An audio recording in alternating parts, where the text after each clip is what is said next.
Okay, so wanted to do a video review on a pair of boots that I have and that I've had for a little over a year now.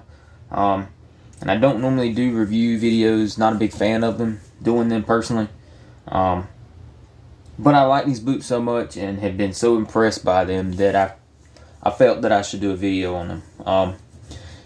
Terrain that I live in, majority of the year is hot, muggy, wet, a lot of rain, going through swamps, river bottoms, ditches, junk like that. Your feet's pretty much going to be getting wet. So having a good boot that can dry fast and be comfortable in those conditions, especially the hot weather, to me is a must. And the pair that I have here is the Tachyon boots. Let me put one of them to the side a little bit. The Tachyon boots, they, like I said, I've had them for about a little over a year now. And I'm a big fan of them.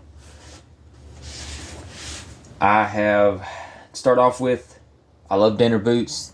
Pretty much every pair of Danner boots I've ever had has lasted me at a minimum of 2 years, to be honest with you. I have one pair that I got 5 years out of.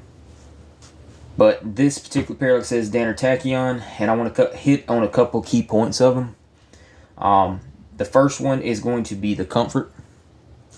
Comfort-wise, this boot has been extremely comfortable. It does have a fairly thin sole to it, but it doesn't seem to affect the comfort at all. It's a very, very cushioned soft sole. I mean, you can't really push on the midsole with your fingernail and push it in. So it is fairly firm, and I've done multiple 10-mile rucks with these boots on concrete, through swamp bottoms, river bottoms, sand, dirt roads, that kind of terrain. Done a few hiking trails on them in fairly hilly, sort of rocky terrain, not what most people would be used to in like mountains and stuff.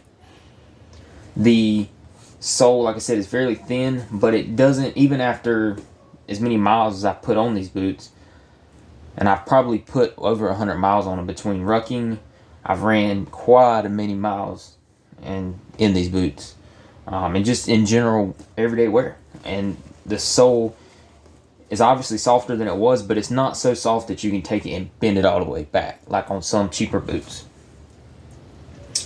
Also, with the comfort, in hot weather, if you have a lined boot or a Gore-Tex boot, your feet's going to be hurting.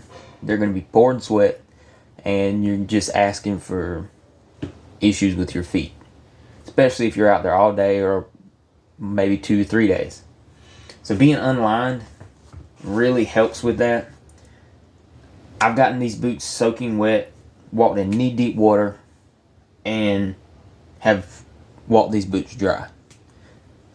That's how well they breathe. With a change of socks, you can walk these boots dry. I have no doubt of that, because I've done it. Also with the comfort, kind of comes into ankle support a little bit. There's not much ankle support, obviously. There is this band right here that kind of helps a little bit. I do wish that band was a little bit wider. I think that would maybe improve on that ankle support a little bit. Kind of similar to how the standard issue jungle boot or the standard issue military hot weather boot has a band that's, probably 1.5 inches, 2 inches wide right there. That would definitely benefit on here. This one's about 1 inch wide. But it's not, the ankle support still isn't bad. Now, would I wear these hiking in the mountains, off trail? No, I would not. I don't think they would be good for that. Back here on the back is this band to give it a little bit of support. Well, right here, hopefully the camera picks it up, but it kind of bends in right there. When I first got them, that kind of gave me a few hot spots and a few blisters. But after probably a week or maybe 2, that went away. Haven't had an issue with it since. And both of the boots do that. You can see. And I think honestly the left one gave me more of an issue than the right one. I don't think the right one ever gave me an issue. I could be wrong though. I don't remember exactly. Also speaking with the comfort, obviously it's got the drainage vents. Works very well with pushing that water out. And also the other thing that helps with that is the insole that it comes with. So this is the factory insole. And as you can see, it's got these holes in it, these perforations in it, and that really helps to circulate air in the boot and push a lot of that water out. That helps a lot. At least I found. Put this thing back in real quick. After the comfort, to me, is breathability, which kind of ties into the comfort with it too. They breathe extremely well. Obviously, if you can walk them dry, they're going to breathe extremely well. There's some boots now that are made, hot weather boots that are made that the material here and here is so thin you could almost see through them. This is not the case with these. This is a very tough. I want to say it's 1,000 denier nylon, if I remember right off their website. But yeah, I mean, breathability is absolutely excellent with these. Obviously, like I said, if you can walk them dry, they're breathable. So there's not much else to hit on with that. The durability of them has been excellent, I feel like. Had them for over a year now.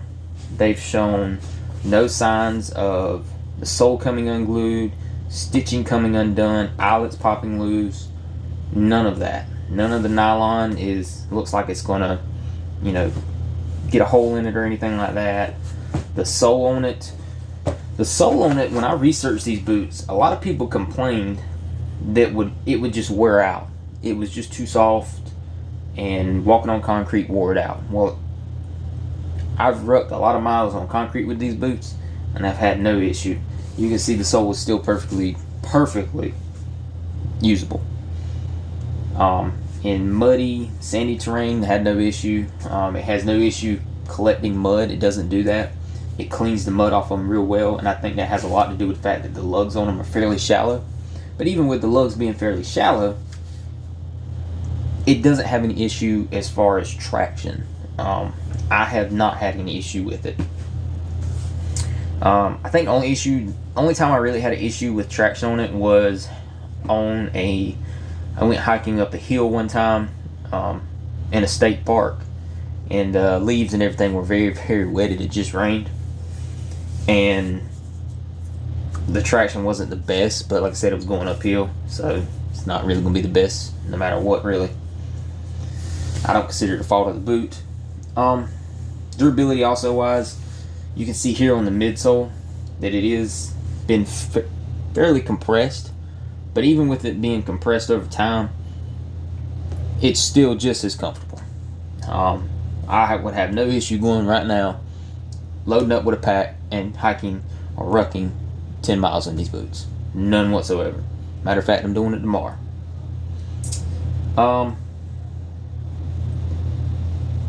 That's kind of the major points on it. Like I said, they've lasted. I've been so impressed with them, I felt the need to do a video on them. Because it's hard to find it sometimes a very good boot for decent money. Now these I think have gone up in price. I think now they're about $180, maybe $190. I could be wrong. I'd have to look on Banner's website. But in my opinion, they're well worth the money because they are lightweight. They breathe really well. They can handle water really well as far as drainage and walking dry. They handle weight really well when you're rucking. Of course, they're not a mountain type boot, not a hiking type boot. That's obvious. If you're getting a boot like this, you're getting it for more of a specific purpose than not being on a mountain. If you're somewhere where it's wet, hot, muggy, you're going to be getting your feet wet, that type of terrain or environment, I'd consider looking at these boots. I'd recommend them. Hands down, I'd recommend them. Now, they're not going to be for everybody because they are a bit more of a minimalist type boot. And to show you what I mean by that, these are a cheaper pair of redhead boots. And you can see the thickness of the sole compared to these. So, again, it's a bit more of a minimalist boot. but a very, very, very comfortable boot. Very good boot. Like I said, I highly recommend them. Another thing, before I forget, that I like about these boots is you see the shape of the sole. It's very anatomical, I feel like. At least for my foot anyway. Like I said, Danner boots fit my feet very well. The up here where your toes are, it's fairly wide. So it lets my feet and my toes really spread out and really sit naturally in the boot when I'm walking.